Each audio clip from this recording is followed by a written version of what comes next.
Hi, I'm Stuart.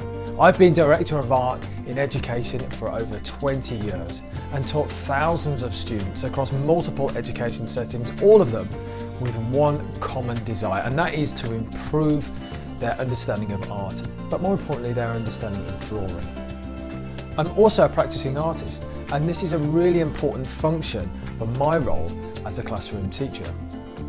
I've been lucky enough to appear on Sky Art's Landscape Artist of the Year 2021, and in the past year I've exhibited several times in some of the prominent galleries down in London.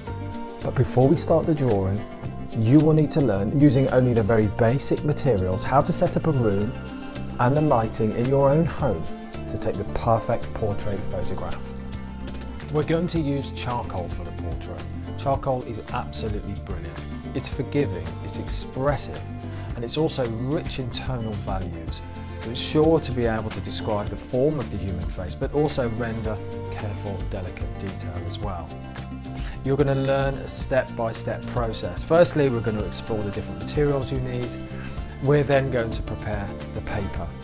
We're also going to go through a step-by-step process of plotting the face out and then applying dark tonal values, then lifting those off to reveal lighter ones underneath. You honestly don't need much ability in order to be successful at this course. This idea of naturally born talent, anyway, is a myth. In the past year, I have coached many students and been astounded with their results of completely mixed ability. Let's dive into the course and let's get started.